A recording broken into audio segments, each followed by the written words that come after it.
तो चलिए आज की कक्षा हम शुरू करते हैं। आज की कक्षा में श्रीमद् भगवद गीता के बारे में हम जानेंगे, जो कि प्रस्थान त्रयी के अंतर्गत आता है। प्रस्थान त्रयी आप सभी को मालूम है, हमने सीखा है श्रुति प्रस्थान, स्मृति प्रस्थान और ब्रह्म सूत्र, 3 तरह के प्रस्थान की चर्चा की गई है। तो श्रीमद् भगवद गीता कौन से प्रस्थान के अंतर्गत आता है? स्मृति प्रस्थान। तो सबसे पहले इसमें टोटल श्रीमद् भगवद गीता में 18 अध्याय हैं। कितने अध्याय हैं? 18 अध्याय हैं, 700 श्लोक हैं और महाभारत के भीष्म पर्व से लिया गया है।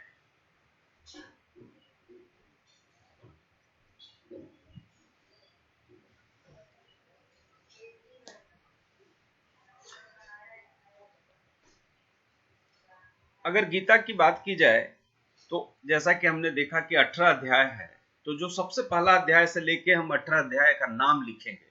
पहले विजेता जी को मालूम भी होगा। विजेता, आपको याद है सीरीज से 1 से 18 तक का अध्याय का नाम? हाँ, याद है।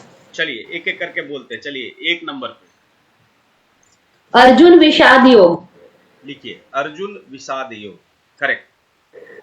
इसमें टोटल श्लोकों की संख्या कितनी है विजेता? सर ये याद अभी ध्यान नहीं आ रहा है मुझे। चलिए, सो अर्जुन विषाद योग पहला अध्याय है, जिसमें 46 श्लोक है। दूसरा अध्याय है सांख्य योग।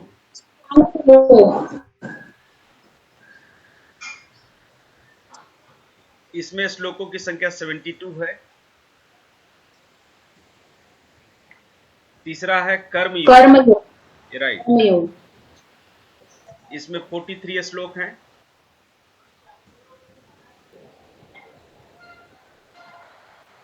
ज्ञान कर्म संन्यास योग। करेक्ट। चौथा ज्ञान कर्म संन्यास योग, इसमें 42 श्लोक हैं।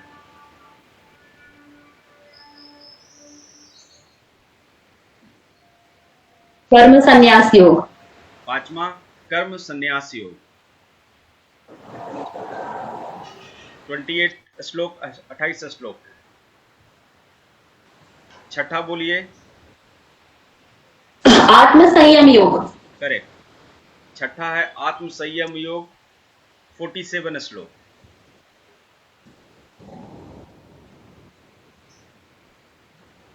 सातवां ज्ञान विज्ञान योग।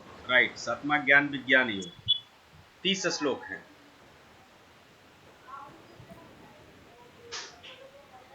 आठवां विजेता अक्षर ब्रह्म योग। अक्षर ब्रह्म योग, 28 श्लोक। उसके बाद राज विद्या राजगुह्य योग। राइट, राजगुह्य योग या राज विद्या योग। इसमें श्लोकों की संख्या 34।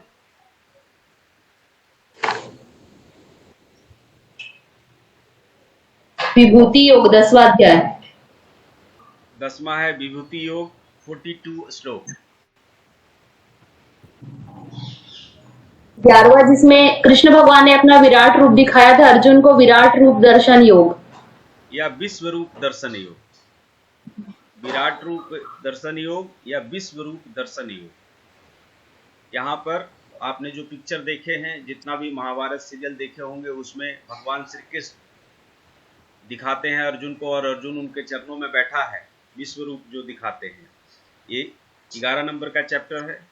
55 यानी 55 श्लोक है इसमें। उसके बाद 12 नंबर का भक्ति योग। भक्ति योग 20 श्लोक। राइट। भक्ति योग 20 श्लोक हैं इसमें, 20 श्लोक। 13 नंबर में क्षेत्र क्षेत्रज्ञ विभाग योग। राइट, क्षेत्र क्षेत्रज्ञ विभाग योग, 34 श्लोक है यहाँ पे। 14 नंबर में गुणत्रय विभाग योग। गुणत्रय विभाग योग, 27 श्लोक हैं यहाँ पर। उसके बाद 15 नंबर पे पुरुषोत्तम योग 20 श्लोक। राइट, पुरुषोत्तम योग और 20 श्लोक। सर बोलिए विजेता। ये जो 15वां अध्याय है पुरुषोत्तम योग, उसका ना पाठ मतलब हर सैटरडे के सैटरडे करना चाहिए। शनिवार को शनिवार, यानी कि आज शनिवार है ना। जी जी। चलिए, समय मिलेगा तो हम आपसे जरूर 20 श्लोक पढ़ने में ज्यादा समय नहीं लगता होगा, 20 मिनट बहुत होगा। 5 मिनट, 5 मिनट में हो जाए। चलिए, तो हम पुरुषोत्तम योग का कर लेते हैं, फिर आगे बढ़ते हैं। जब शनिवार का आपने चर्चा कर दिया, आज हम शनिवार के दिन बैठे हैं, हमारे साथ सारे दोस्त लोग भी बैठे हैं, तो आज हम चर्चा ही कर लेते हैं। हम यहीं पे रुकते हैं अभी और आपसे सुन लेते हैं। चलिए, पुरुषोत्तम योग, करेक्ट? जी बताइए। श्लोक, श्लोक बताओ जी। सर। मैं भगवत गीता की बुक रख लूं, क्योंकि वो रख के ही मतलब बोलना चाहिए श्लोक। बिल्कुल रख लें।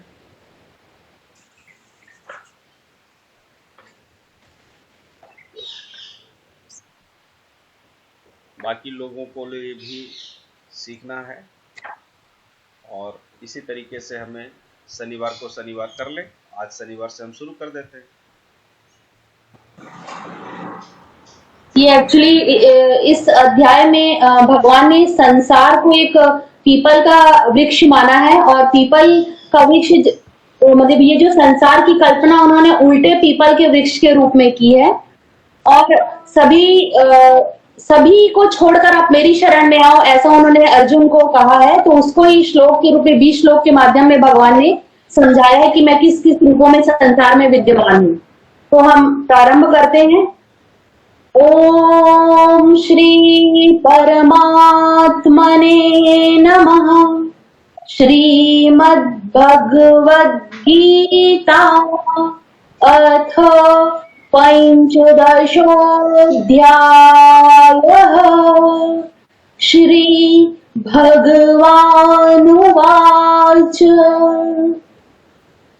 ऊर्ध्वमूलमधः शाखम् अश्वत्थं प्राहुरव्ययम् छन्दांसि यस्य पर्णानि यस्तं वेद स वेदवित् अधश्चोर्ध्वं प्रसृतास्तस्य शाखा गुणा प्रविधा विषया प्रवाला अधश्च मूलान्यनुसन्ततानि कर्मानुबन्धीनि मनुष्यलोके न रूपमस्येह तथोपलभ्यते नान्तो न चादिर्न सम्प्रतिष्ठा अश्वत्थमेनं सुविरूढमूलम् असङ्गशस्त्रेण दृढेन चित्वा ततः पदन्तत् परिमार्गितव्यस्मिन् गतानानि वर्तन्ति भूयः तमेव चाद्यं पुरुषं प्रपद्ये यत प्रवृत्तिः प्रसृता पुराणी निर्माणमोहायितसङ्गदोषा अध्यात्मनित्या विनिवृत्तकामा द्वन्द्वैर्विमुक्ता सुखदुःखसङ्गैर्गच्छन्ति मूढाः पदमव्ययं तत् न तद्भासयते सूर्यो न शशाङ्को न पावकः यद्गत्वा न वर्तन्ते तद्धामम् मम ममैवांशो जीवलोके जीवभूतः सनातनः मनःषष्ठानीन्द्रियाणि प्रकृतिस्थानि कर्षति शरीरं यद्वाप्नोति यच्चाप्तक्रामतीश्वरः गृहीत्वैव पाणि संयाति वायुर्गन्धानि वाशयात् श्रोत्रं चक्षुस्पर्शनं च रसनं घ्राणमेव च अधिष्ठाय मनश्चायं विषयानुपसेवते उत्क्रामन्तं स्थितं वापि भुञ्जानं वा गुणान् विमूढानानुपश्यन्ति पश्यन्ति ज्ञानचक्षुषा यतन्तो योगिनश्चैनं पश्यन्त्यात्मन्यवस्थितम् यतन्तोऽप्यकृतात्मानो नैनं पश्यन्त चेतसा यदादित्यगतं तेजो जगद्भासयतेऽखिलं यच्चन्द्रमसि यच्चाग्नौ तत्तेजो विद्धि मामकम् गामाविश्य च भूतानि धारयाम्यहमोजसा पुष्णामि चौषधिः सर्वा स्तोमो भूत्वा रसात्मकः अहं वैश्वानरो भूत्वा प्राणिनां देहमाश्रितः प्राणापानसमायुक्तः पचाम्यन्नै चतुर्विधम् सर्वस्य चाहं हृदि सन्निविष्टो मतः स्मृतिर्ज्ञानमपोहनैत वेदैषु सर्वैरहमेव वेद्यो वेदान्त त्रिद्वेदविदेव चाहम् द्वाविमौ पुरुषौ लोके क्षरश्चाक्षर एव च क्षरः सर्वाणि भूतानि कूटस्थोऽक्षर उच्यते उत्तमः पुरुषस्तन्यः परमात्मेत्युदाहृतः यो लोकत्रयमाविश्य बिभर्त्यमीश्वरः यस्माक्षरमतीतोऽहम् अक्षरादपि चोत्तमः अतोऽस्मि लोके वेदे च प्रथितः पुरुषोत्तमः यो मामेवं सम्मूढो जानाति पुरुषोत्तमं स सर्वविद् भजति माम् सर्वभावेन भारत इति गुह्यतमं शास्त्रम् इदमुक्तं मया नघ एतद् बुद्ध्वा बुद्धिमान् स्यात् कृतकृतयस्य भारत कृतकृतयस्य भारत ॐ तत्सदिति श्रीमद्भगवद्गीतासु उपनिषत्सु ब्रह्मविद्यायां योगशास्त्रे श्रीकृष्णार्जुन संवादे पुरुषोत्तमयोगो नाम पञ्चदशोऽध्यायः। ॐ मूकं करोति वाचालं पङ्गुं लङ्घयते गिरिं यत्र मातमहं वन्दे परमानन्दमाधवं वसुदेवसुतं देवं कंसचारूढमर्दनं देवकी परमानन्दं कृष्णं वन्दे जगद्गुरुं हरिये नमः हरिये नमः हरिये नमः। बहुत अच्छा विजेता जी, बहुत बहुत धन्यवाद। आपने बहुत ही सुंदर तरीके से पुरुषोत्तम योग के 20 श्लोकों को पाठ किया और हमें आज मौका दिया सुनने का। और सभी का मंगलमय रहे दिन, और इस तरह से आप लोग शुरुआत करें। कभी न कभी हम जीरो से ही शुरू करते हैं, तो शुरू करना चाहिए। तो 15 नंबर में पुरुषोत्तम योग 20 श्लोक है इसमें। 16 नंबर में दैवासुर संपद विभाग, 16 नंबर में दैवासुर संपद विभाग 24 श्लोक है इसमें। देन 17 नंबर में बोलिए विजेता, श्रद्धात्रय विभाग योग, श्रद्धात्रय विभाग योग, इसमें 28 श्लोक है, 28। सर जो आहार का वर्णन है वो इसी अध्याय में किया गया है, आहार विहार का। जी जी, श्रद्धात्रय विभाग में। तो आप ब्रैकेट में लिख लें, आहार विहार की चर्चा आपको सिलेबस में भी थोड़ा पढ़ने का रहता है। क्या खाना है, क्या नहीं खाना है, युक्त आहार विहार श्लोक 8वां 9वां और 10वां श्लोक है। अच्छा, 8वां 9वां और 10वां, राइट। सो यहाँ पर श्रद्धात्रय विभाग योग, और 18वां और सबसे अंतिम है मोक्ष संन्यास योग। इसमें 78 श्लोक है। तो थोड़ा सा हमने जो भी लिखा है उसको एक बार और पाठ्यक्रम के हिसाब से समझते हैं। मोक्ष संन्यास योग 78 अभी तक का हाईएस्ट श्लोक है। तो अगर कोई सवाल ऐसा आए कि श्रीमद् भगवद गीता में कौन सा चैप्टर में सबसे ज्यादा श्लोकों की संख्या है, तो ये वाला में आप स्टार कर लें, मोक्ष संन्यास योग 78। सबसे छोटा 2 है, भक्ति योग, पुरुषोत्तम योग, राइट, 12 नंबर और 15 नंबर, इसमें 20-20 श्लोक।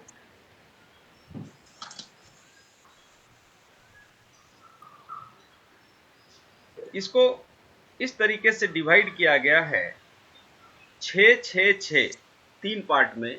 पूरे चैप्टर को, 18 चैप्टर को अगर हम पूरे अच्छे तरीके से देखें तो 1 से 6 अध्याय जो है वो कर्म योग को दर्शाता है।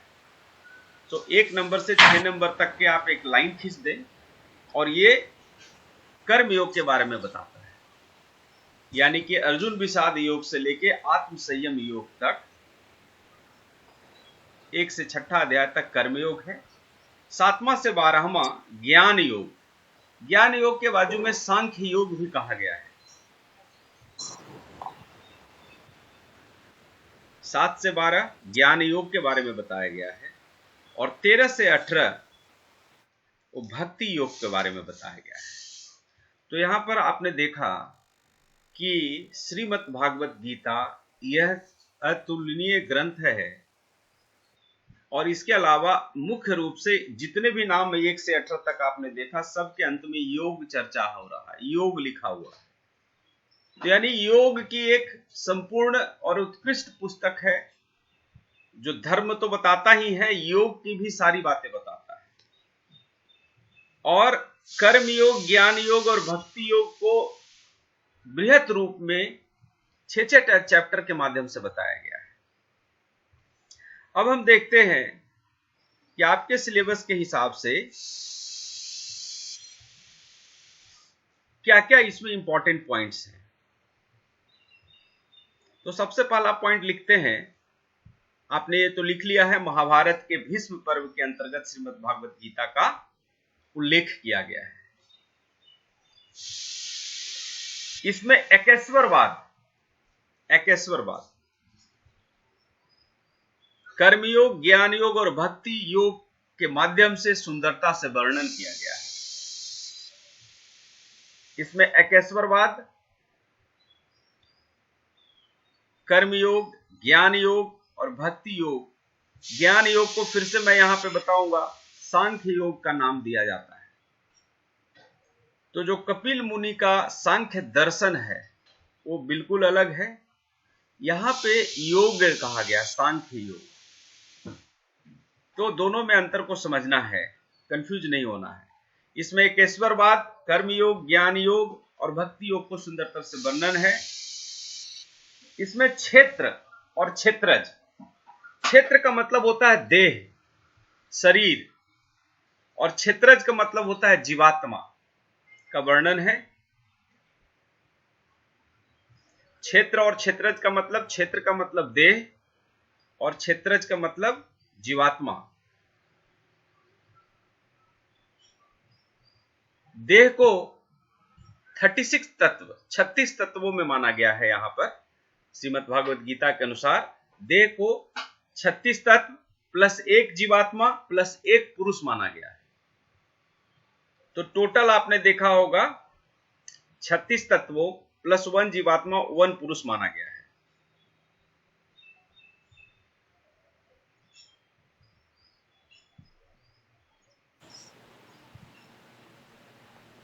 अब हम सर टोटल 38 तत्व होंगे? नहीं, 36 तत्व है। जब आत्मा प्रकट हो जाता है, जब ज्ञान की स्थिति प्राप्त हो जाती है, तो यानी कि जब पुरुष प्रकट होता है तो 26 तत्वों वाला क्षेत्र और क्षेत्र जीवात्मा का नाश कर डालता है।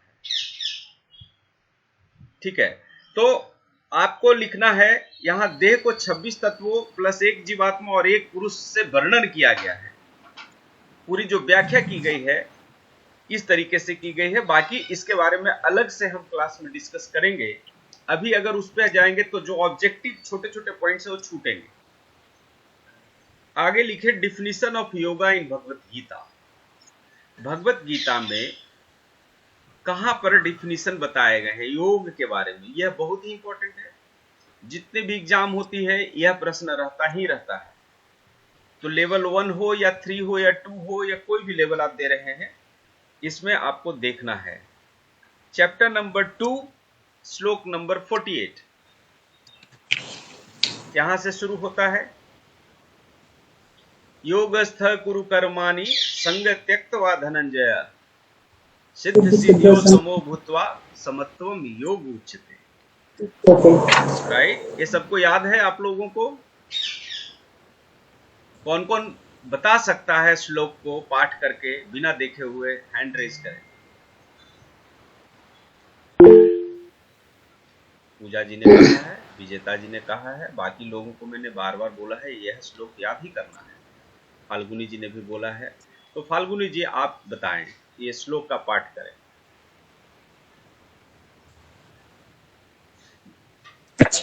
योगस्थ कुरु कर्माणि संगत्यक्त्वा धनञ्जय सिद्धयो सिद्धयो समो भूत्वा समत्वं योग उच्यते। वेरी गुड, बहुत सुंदर।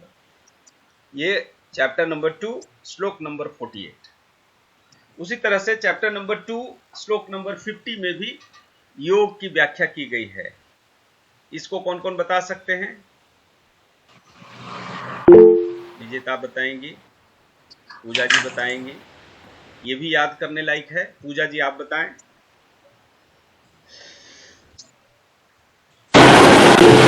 बुद्धि युक्तो जहातीह उभे सुकृत दुष्कृते तस्मात् योगात् युज्यस्व योगः कर्मसु कौशलम्। करेक्ट। चैप्टर नंबर 2 50वां नंबर श्लोक। इसकी मतलब मैं केवल बोल देता हूं, आप लिखना मत, क्योंकि आसानी तरीके से आप समझ जाओगे श्लोक का। जो 48 नंबर का श्लोक है उसका मतलब है जय अथवा पराजय की सारी आसक्ति त्याग कर, कैसा है, योगस्थ कुरु कर्माणि संग त्यक्त्वा धनंजय सिद्ध सिद्धियो समो भूत्वा समत्वम योग उच्यते। तो इतना ही याद रखना है। लास्ट का लाइन कहता है समता ही योग है। तो कौन सी समता? जय अथवा पराजय की सारी आसक्ति को त्याग कर समभाव से अपना कार्य करो, इसे ही योग कहेंगे। ऐसी समता की स्थिति को योग कहेंगे। यानी कि आप परीक्षा में पास होगे कि फेल होगे, अच्छे मार्क्स लाओगे कि टॉप करोगे, कि क्या होगा, दोनों में आपको एक ही भाव रखनी है, लेकिन आप कर्म पे जरूर ध्यान दें। आपको समता का भाव रखना है। दूसरा श्लोक है बुद्धि युक्तो जहाती है। तो यहां पर भक्ति में लगा हुआ मनुष्य इस जीवन में अच्छे और बुरे कर्मों से अपने को मुक्त कर लेता है। इस प्रकार कर्मों को कुशलता पूर्वक करना ही योग है। यहां पर भी करीब करीब पहले वाले ही श्लोक के बारे में बताते हैं कि योग कर्म में कुशलता ही योग है। जो भी काम आप करें, आप छोटा काम करें, बड़ा काम करें, मीडियम काम करें, गृहिणी हैं, स्टूडेंट्स हैं, आपकी जो भी कार्य मिला है उसमें कुशलता पूर्वक आप करें। भक्ति लगा हुआ ध्यान देते हुए काम को करेंगे, और अगर ऐसे कार्य को वह कार्य नहीं रह जाता है, वो योग बन जाता है। कार्य में कुशल हो जाएंगे आप और अपने आप योगी बने जाएंगे आप। राइट। इसके अलावा एक और है योग के डेफिनेशन के जैसा, वो कोई और कहां बता सकेगा? कहां पर है? और जैसे चैप्टर नंबर 2 का 48 और 50 ये भी पूछा जाता है सवाल कि योग का डेफिनेशन श्रीमद् भागवत गीता के कौन से चैप्टर में है, श्लोकों की संख्या क्या है? तो 2 और 48 तो आपने बता दिए, 2.48, 2.50। एक और है 6.23, चैप्टर नंबर 6 आत्म संयम योग, उसका 23वां नंबर का श्लोक दुख संयोग वियोग योग संगीतम। ये कहता है संसार से उत्पन्न दुख का वियोग योग में समाधि है। तो लिख लें 6.23। बाकी आपको इंटरनेट पे एग्जैक्ट स्पेलिंग के साथ मिल जाएगा। तो 3 जगह डिफिनीशन के रूप में बताया गया है कि संसार जो है ना वो दुख है। आपने देखो बौद्ध दर्शन जब हम पढ़ते हैं तो गौतम बुद्ध ने क्या कहा? गौतम बुद्ध ने 4 आर्य सत्य बताए, जो कि श्रीमद् भागवत गीता के बहुत बाद में आए। ये महाभारत काल की चर्चा चल रही है श्रीमद् भागवत गीता। और गौतम बुद्ध ईसा के 300-400 पूर्व आए थे साल। तब उन्होंने कहा था, ज्ञान उनको जब प्राप्त हुआ तो उन्होंने 4 आर्य सत्य बताए। वो 4 आर्य सत्य क्या थे? पहला था दुख है, दुख का कारण है, और दुख का उन्मूलन का भी उपाय है, और वो क्या क्या उपाय है उसकी चर्चा करते हैं। आप देखो ये कौन सी ज्ञान प्राप्त किया उन्होंने ये नहीं कहा कि जीवन सुख है, सुखी इंसान को भी इसमें ले लिए कि जीवन दुख है, सुख नहीं कहा।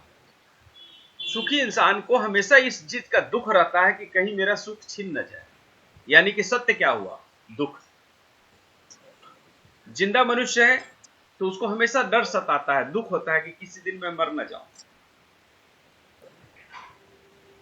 बहुत सारे धन संपत्ति है, संतति है, बाप पुत्र है, पौत्र है, तो उसको हमेशा चिंता रहता है कि मेरा बच्चे अच्छे रास्ते पे चले, इसका दुख सताता है उसे।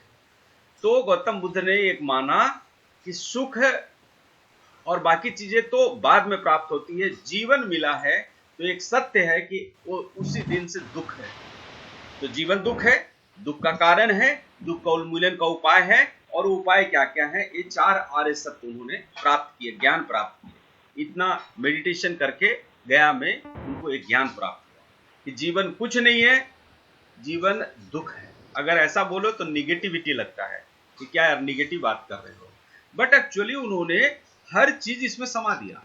और गीता में भगवान ने तो बहुत पहले कह दिया था, संसार से उत्पन्न दुख का वियोग या उन्मूलन योग में समाधि है। अगर आपने जीवन पाई है तो कष्ट आएंगे, और उससे लड़ते हुए आपको आगे बढ़ना है। आपने पढ़ा अभी कल परसों ही हमने पढ़ाया था योग वशिष्ठ। योग वशिष्ठ में भी तो यही बात कहा गया है कि संसार की भव सागर से पार उतरना ही योग है, वहां पर भी बताया है। तो कहीं ना कहीं सबका मिला जुला चीजें हैं, बट किसी ने डायरेक्ट कहा कि जीवन दुख है, किसी ने भव सागर से पार उतरने को बताया, जिससे जो आम जनता है वो कंफ्यूजन में ना चला जाए। अब देखिए, आत्मा का स्वरूप का चर्चा श्रीमद् भागवत गीता में किया गया है। इसमें चैप्टर नंबर 2 11 से लेकर 30 नंबर तक का श्लोक नोट कर लें। जैसे क्वेश्चन आएगा आत्मा का स्वरूप कहां पे है गीता में, तो अगेन चैप्टर नंबर 2 11 से 30 नंबर तक का श्लोक है।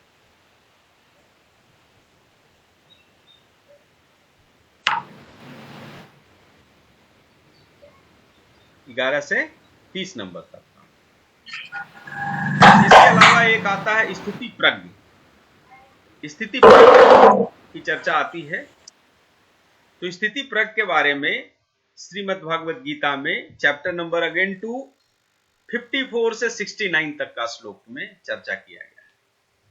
54 से 69। सर किसकी चर्चा की गई है? स्थिति प्रज्ञ। स्थिति प्रज्ञ। हाँ जी, स्थिति प्रज्ञ। कितने से कितने नंबर में? 54 से 69, चैप्टर नंबर 2। इसकी अलग से हम चर्चा करेंगे कि क्या है स्थिति प्रज्ञ, और इसकी हम आप आज बुलेट पॉइंट्स नोट कर ले रहे हैं, और आप लोग भी ढूंढना। सर आपूर्यमाण मचल प्रतिष्ठम में भी स्थिति प्रज्ञ पुरुष के बारे में नहीं बताया होगा? नहीं।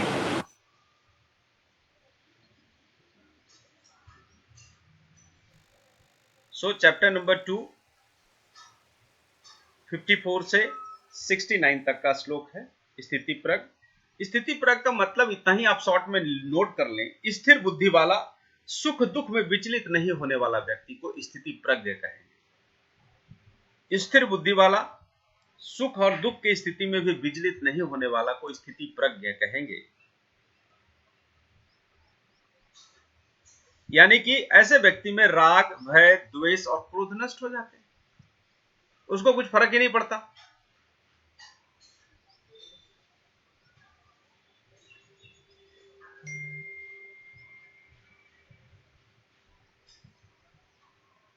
इससे तीनों ताप नष्ट हो जाते हैं। ऐसी स्थिति जब पहुंच जाता है तो स्थिति प्रज्ञ हो जाता है।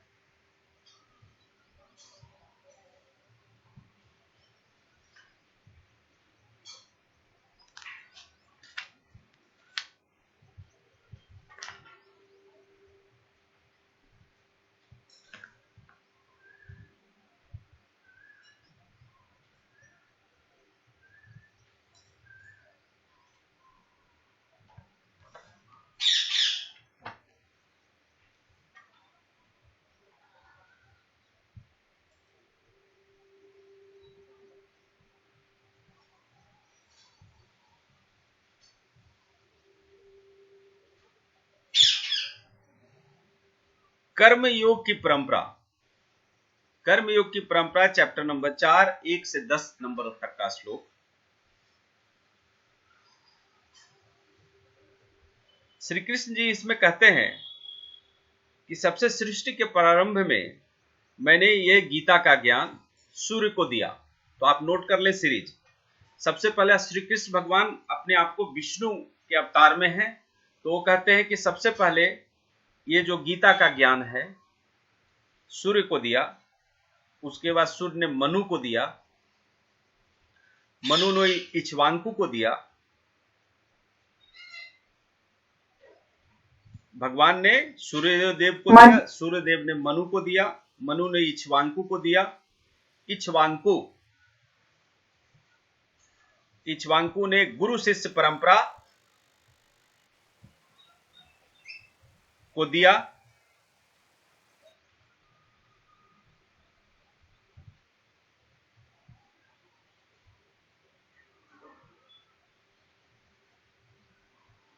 इसके बाद भगवान कहते हैं कि गुरु शिष्य परंपरा के बाद थोड़ा गैप हो गया, ये आगे नहीं बढ़ा उतने अच्छे से, और अब मैं यह ज्ञान तुम्हें दे रहा हूं। यानी महाभारत काल में पुनः भगवान विष्णु श्री कृष्ण के अवतार में अर्जुन को देते हैं।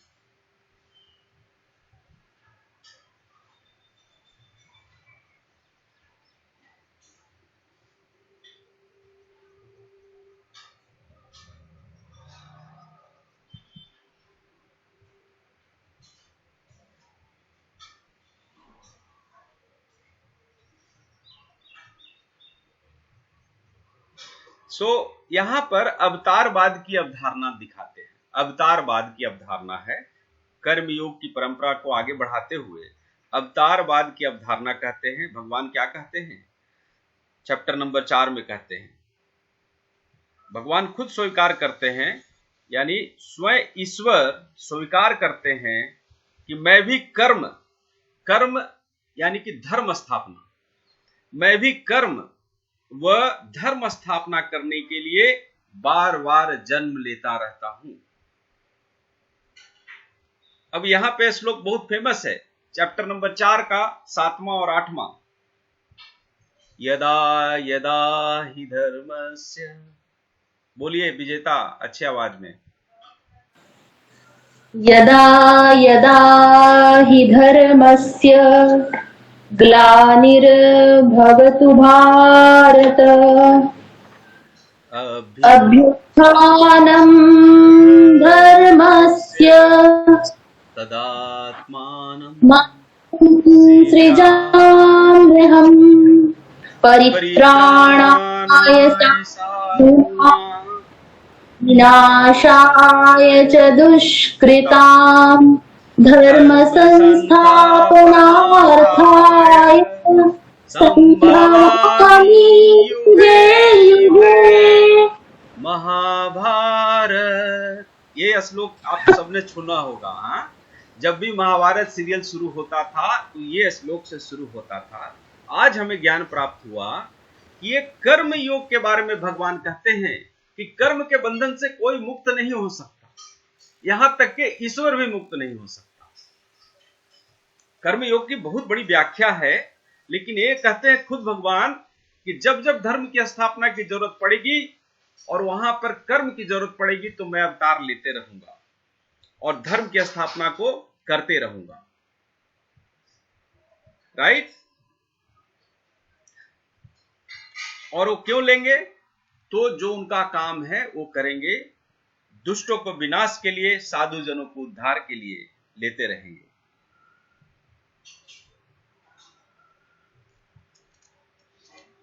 इसके अलावा यज्ञ का स्वरूप, यज्ञ कैसे करना है, क्या करना है, यज्ञ का स्वरूप चैप्टर नंबर 4 23 से 32 नंबर तक का श्लोक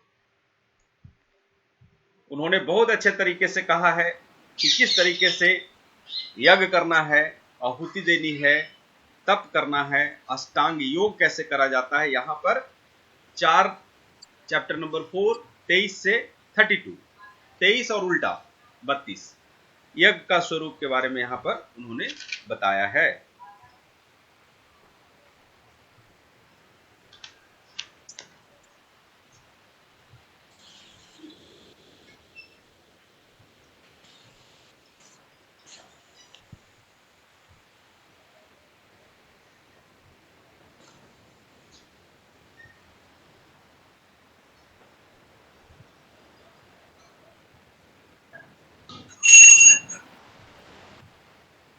आसन के बारे में हमने जाना, पतंजलि योग सूत्र में आसन के बारे में क्या कहा है, स्थिरम सुखम आसनम। उन्होंने आसन की व्याख्या बड़ी ही सिंपल करी है। श्रीमद् भागवत गीता में भी आसन की व्याख्या की गई है, राइट। ये आपको मैं बताता हूं कहां पर है। आसन की व्याख्या भगवान ने अपने श्रीमद् भागवत गीता में कहा है। चैप्टर नंबर 6, 11 नंबर और 13 नंबर का श्लोक देख लेना। शुचौ देशे प्रतिष्ठापम स्थिरमानस्तत्वम। इसके अलावा उन्होंने दूसरा एक और श्लोक बोला है कि बैठने के बाद करना क्या चाहिए। धारण्यम चलम स्थिरम संप्रेक्ष्य नासिकाग्रम। मतलब जो हम नासिका के अग्रभाग में ध्यान लगाते हैं उसके बारे में उन्होंने ऑलरेडी पहले कह चुके हैं। तो जो 6 चैप्टर नंबर 6 11 श्लोक है उसमें हिंदी मतलब ये है कि शुद्ध भूमि में उसके ऊपर कुशा, मृगछाला या वस्त्र बिछाकर जो अधिक ऊंचा ना हो और अधिक नीचा ना हो ऐसे स्थान पे आसन स्थापित करना चाहिए। 6 चैप्टर नंबर 6 11। तो ये 3 शब्द केवल लिख ले। उन्होंने आसन के लिए बताया है आसन कहां लगाना है। तो कुश एक पेड़ होता है, जैसे अनामिका में लगा के हम पूजा वगैरह में काम आते हैं। कुश एक पेड़ होता है, उसके पत्ते होते हैं, उससे चटाई वगैरह बीनी जाती है गांव वगैरह में अगर आपने होंगे, और उसे सबसे शुद्ध माना जाता है। कोई भी यज्ञ आदि कर्म होता है तो डायरेक्ट धरती पे नहीं बैठा जाता है, उसके नीचे कोई वस्त्र डालना है, कंबल डालने हैं, ऐसे शुद्ध चीजें डाली जाती है। तो कुशा को सबसे शुद्ध माना जाता है। कितने लोगों को नहीं मालूम है कुशा क्या होता है? नूपुर जी को मालूम है? पूजा को मेरे पास नहीं है उसका आसन सर। वेरी गुड है आपके पास, गुड। सर जब सूर्य ग्रहण और चंद्र ग्रहण होता है तो भी हम कुशा को पानी में डाल देते हैं, तो जो ग्रहण की नेगेटिविटी है वो नहीं आ पाती। राइट। और कुश का जो अग्रभाग होता है ना वो बहुत ही नुकीला होता है, इसीलिए ये शब्द हिंदी का बना है कुशाग्र बुद्धि। जैसे हम बोलते हैं ना कि डॉक्टर राजेंद्र प्रसाद जो भारत के प्रथम राष्ट्रपति थे, बड़े ही कुशाग्र बुद्धि के व्यक्ति थे। कुशा के अग्रभाग में जितनी तीव्रता होती है उतना ज्यादा तीक्ष्ण थी उनकी बुद्धि। विवेकानंद कुशाग्र बुद्धि के थे, दयानंद सरस्वती कुशाग्र बुद्धि के थे, मेमोरी पावर उनका बहुत तेज था।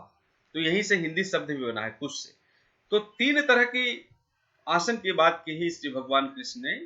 कुश, मृगछाला या वस्त्र बिछा करके जो ना ज्यादा ऊंचा हो ना ज्यादा नीचा हो उस पे आसन लगाना चाहिए।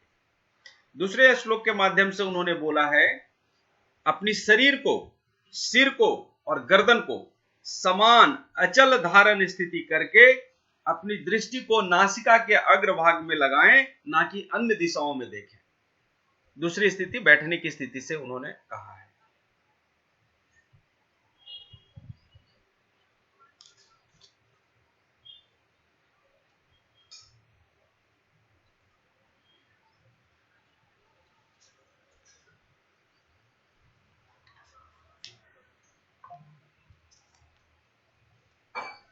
कुछ प्रश्न उत्तर है मेरे पास, वो मैं प्रश्न करूंगा, आपको उत्तर बताने हैं, और कुछ नोट करना चाहें तो आप नोट भी कर लेंगे। जैसे प्रश्न पहला है,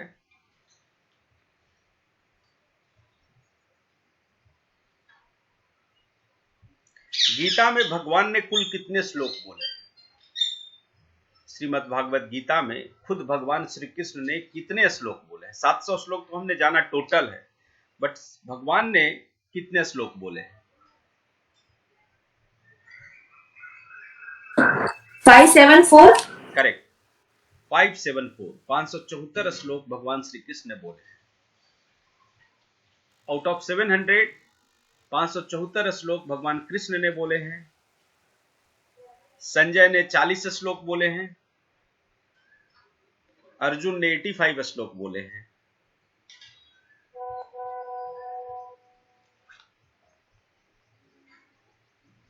और धृतराष्ट्र ने 1 श्लोक बोला है। तो ये आप नोट कर लें। भगवान श्री कृष्ण ने 574 श्लोक बोले हैं, अर्जुन ने 85, संजय ने 40 और धृतराष्ट्र ने 1। सर पहला ही वाला श्लोक धृतराष्ट्र ने बोला है हाँ, गीता का। ये देखो, कर्म क्षेत्रे कुरुक्षेत्रे हमारे जो है पुत्र पौत्र क्या कर रहे हैं। कैसे है श्लोक पहला? क्षेत्रे कुरुक्षेत्रे संवेता युयुत्सव मामका पांडवाश्चैव किमु कुर्वत संजय। करेक्ट। संजय से पूछते वो लोग क्या कर रहे हैं, बस उसके बाद तो उनका कुछ नहीं। अर्जुन उवाच 20 बार उपयोग किया गया है। अर्जुन उवाच कितने बार? 20 टाइम्स श्रीमद् भगवद गीता में। भगवान उवाच 27 बार।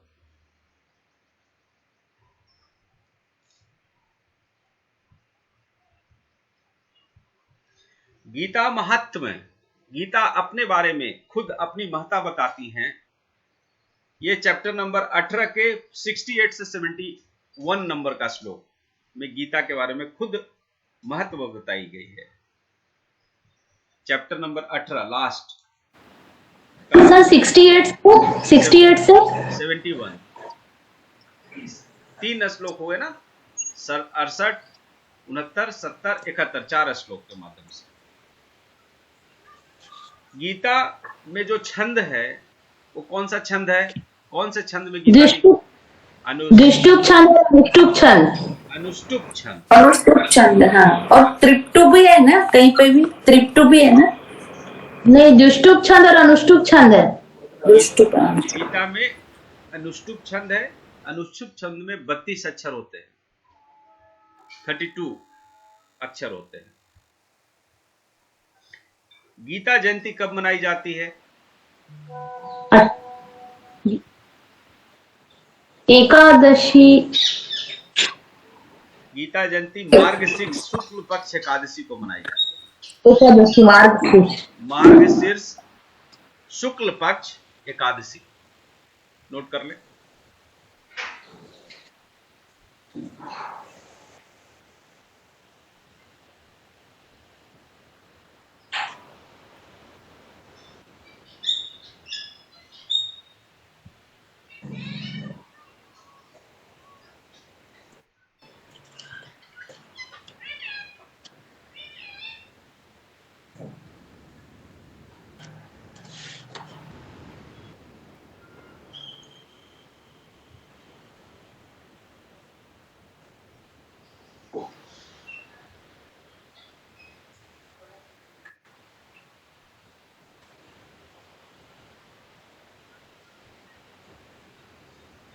अर्जुन को गुडाकेश कहा गया है।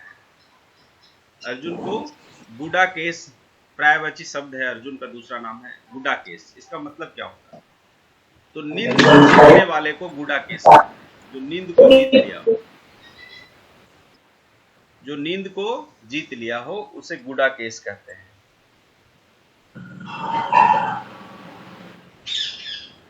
किसको जीत लिया? नील को? नींद को गुडाकेश। लक्ष्मण जी ने भी नींद को जीत लिया था ना। 14 साल वनवास में जब वो रहे थे तो सोए नहीं थे। तो जो भी व्यक्ति नींद पे विजय हासिल कर लेता है उसे गुडाकेश कहा जाता है। अर्जुन को पार्थ और कृष्ण को पार्थ सारथी कहा गया है। अर्जुन को पार्थ और कृष्ण को पार्थ सारथी कहा गया है।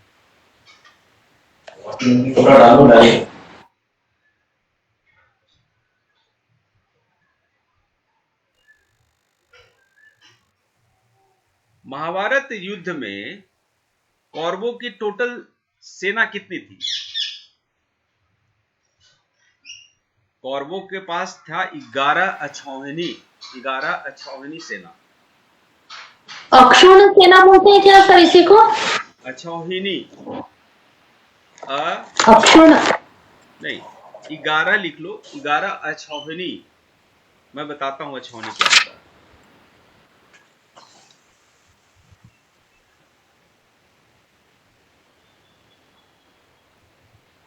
तो कौरव के पास 11 अक्षौहिणी सेना थी और पांडव के पास 7 अक्षौहिणी सेना थी। 7 पांडव के पास और 11 उनके पास। एक अछौनी का मतलब क्या होता है? एक अछौनी में लिख ले, एक अछौनी में पैदल होंगे 1,109350, 1,09,350 सैनिक होंगे पैदल एक अछौनी में। 1,00,000 1,09,350, 1,09,350 इतने पैदल सैनिक होंगे एक अछौनी सेना। घोड़े होंगे 65,610, 65,610 घोड़े कितने होंगे? 65,610। रथ कितने होंगे? 21,870, 21,870। हाथी कितने होंगे? रथ होंगे 21,870, 21,870। हाथी 21,870। सेम, रथ और हाथी की संख्या सेम रहेगी। इसको हम कहते हैं एक अछौनी सेना। इसकी टोटल नंबर अगर आप करेंगे तो मिलेगा 218,700, 2,18,700, 2,18,700, 218,700। इसको हम कहते हैं एक अछौनी सेना। और कौरवों के पास कितनी थी? 11। 11। कितने हो गए? बहुत हो गए ना। और पांडवों के पास से 7 अछौनी सेनाएं थी। तो आप बता सकते हो कैलकुलेट करके कि महाभारत युद्ध में टोटल सेनाओं की संख्या कितनी थी? क्वेश्चन। 11 और 7 18, 18 तो 18 इंटू 2,18,700 करो गुना। तो टोटल नोट कर लो 39,36,600, 39,36,600, 39 लाख 39 lakhs 36,600, 39 36,600 इतने सेना एक साथ लड़ाई कर रहे थे। 39 36,600, 39,36,600 सेना लड़ाई कर रही थी पहला दिन। उसके बाद तो मरना शुरू हो गया ना। महाभारत का युद्ध कितने दिन चला? 18। हाँ जी, श्रीमद् भागवत गीता में भी 18 अध्याय हैं और युद्ध भी 18 दिन चला। याद करने का एक तरीका दे रहा हूं, इसका कोई लॉजिक नहीं है, वो संयोग है। अगर सवाल ऐसा आता है कि श्लोकों की कितने चरण हैं, कितने सूत्र हैं गीता में, श्लोक कितने हैं और श्लोकों के सूत्र कितने हैं? श्लोक की संख्या 700 है, बट सूत्र 700 इंटू 4, क्योंकि एक और एक ऐसे होता है ना। तो 700 इंटू 4 2800 चरण है, 2,800 चरण है।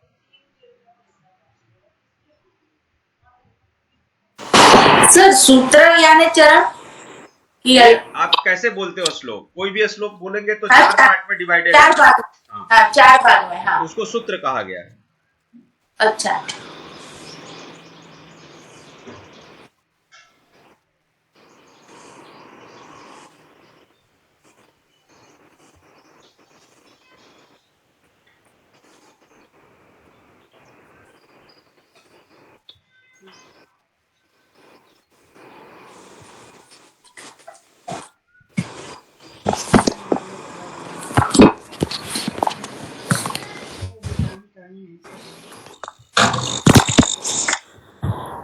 तुला जा जायचं असेल तर हा पुढे ओढून जा।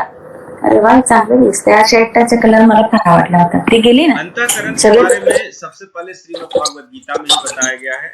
अंतःकरण मन, बुद्धि, चित्त और अहंकार जो आप। अनुराधा जी जरा म्यूट हो जाए। अंतःकरण के बारे में श्रीमद् भागवत गीता में बताया गया है मन, बुद्धि, चित्त और अहंकार। वहीं से पतंजलि ने लिया है।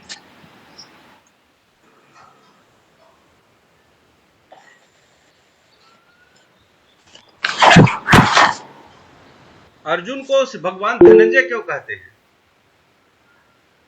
विजेता शुक्ला जी। छत्तीसगढ़ का हाँ वोट नहीं सर। दिया आपने, ये गलत किया। आपको जाना चाहिए। आप बताओ, सर आपने ये 3 वोट तो आप रखे हो और सास ससुर का भी 2, 4 वोट आपने नहीं दिया। दिया? नहीं हमारे मोदी जी नहीं कैसे दिया। जीतेंगे बताओ। और यहाँ बाकी जो हमारे भाई लोग हैं वो पूरा बाल बच्चे के साथ पहुंच रहे हैं और लाइन लगा लगा के दे रहे हैं, है ना। सर वो मेरे को अफसोस रहता है हमेशा कि मेरा वोट है वो व्यर्थ जाता है। अगर ये ऑनलाइन सिस्टम लागू हो जाए तो अच्छा रहेगा। हम्म। हाँ, तो यहाँ पर मैंने कुछ आप पूछ रही थी विजेता। हाँ सर, एक क्लियर करना था जो भगवत गीता में जो छंद आपने बताया ना, अनुष्टुप छंद, सर त्रिष्टुप छंद भी है जो हमने आज 15वें अध्याय का पाठ किया। तो 2 प्रकार के छंद हैं इसमें, अनुष्टुप और त्रिष्टुप। जी, ओके। सो अर्जुन को धनंजय नाम क्यों दिया श्री कृष्ण भगवान ने? तो हुआ ऐसा कि युधिष्ठिर के राजसूय यज्ञ के समय अर्जुन ने सभी जनपदों को जीतकर धन संग्रह किया था, इसलिए धन को जय करने की वजह से धनंजय नाम दिया गया। राइट। एक यज्ञ किया जिसका राजसूय यज्ञ था और उस टाइम में उनके पास पैसे कम थे, तो उन्होंने सारे जनपदों को जीत लिया और धन इकट्ठा किया था, इसलिए अर्जुन को उन्होंने नाम धनंजय दिया। अर्जुन का जो धनुष था उसका नाम क्या है? गांडीव। गांडीव। और गांडीव बना कैसे है, क्या चीज से बना है? गेंडा, गेंडा जो होता है ना, गेंडा के मेरुदंड से बना, इसलिए अच्छा। गांडीव बोलते हैं उसे।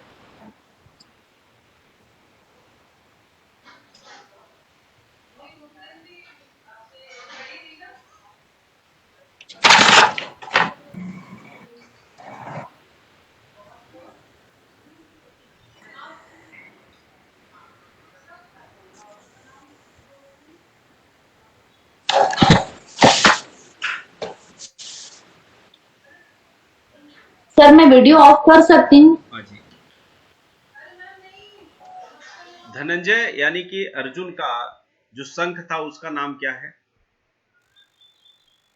देवदत्त। उसका नाम है देवदत्त। अर्जुन के शंख का नाम है देवदत्त। पंचजन्य किसके शंख का नाम था? कृष्ण भगवान। कृष्ण भगवान। भगवान कृष्ण के जो शंख था उसका नाम था पंचजन्य। युधिष्ठिर का अनंत विजय, भीम का पौंड्रक और सुघोष और मणिपुष्पक पुष्पक नकुल और सहदेव के। बताओ, विजेता ने तो पूरा रट लिया है। महाभारत का युद्ध कौन से युग में हुआ? सतयुग, त्रेता, द्वापर, कलयुग? त्रेता। द्वापर। द्वापर युग। द्वापर, द्वापर। सो द्वापर। त्रेता में भगवान रामचंद्र जी आए।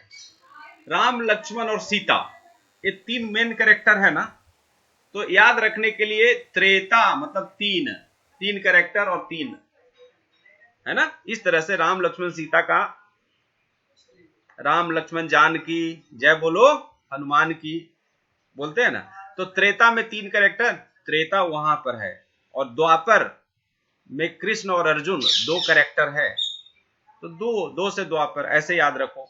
ऐसे भी अगर सीरीज में हम याद करें तो कलयुग पहला पकड़ते हैं, तो दूसरा द्वापर, तीसरा त्रेता और फिर चौथा सतयुग, ऐसे सीरीज चलेगा।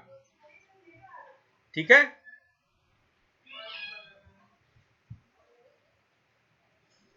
हम जल्दी ही अब खत्म कर रहे हैं, आगे की तरफ बढ़ रहे हैं।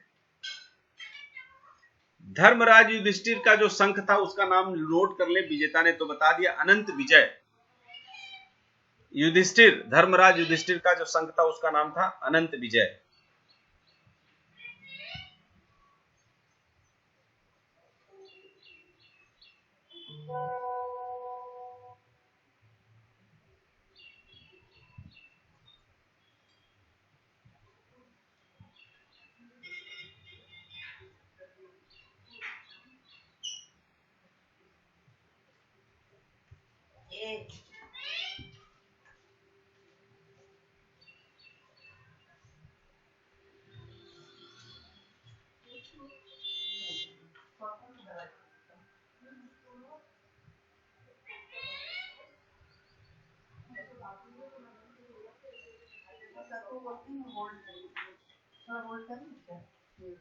आज उसी ना दिखा दो रिपोर्ट दिखा दो sir. Good morning, good morning. बैठ जाओ 2 मिनट में खत्म करो। बैठ जाओ। कोई बात नहीं। ओके, तो ऐसा करते हैं कि यहाँ पे हम आज का क्लास रोक ही लेंगे। आप लोगों को भी कुछ कार्य है तो हम शांति पाठ कर लेते हैं और यहाँ पर हम विश्राम लेंगे। चलिए, तो शांति पाठ के लिए जिन्होंने प्रार्थना कराया था वही करवा लें। अपनी सांसों को नॉर्मल करिए। पद्मासन, सुखासन, सीतासन, जो भी कंफर्टेबल है वो आसन लगाकर बैठ जाए। हाथों में मुद्रा लगाए। एक बार ओंकार करेंगे।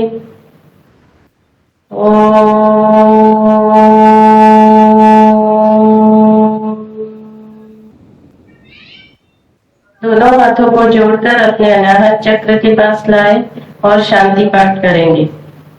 ओम सर्वे भवन्तु सुखिनः, सर्वे सन्तु निरामयाः, सर्वे भद्राणि पश्यन्तु, मा कश्चित् दुःखभाग् भवेत्।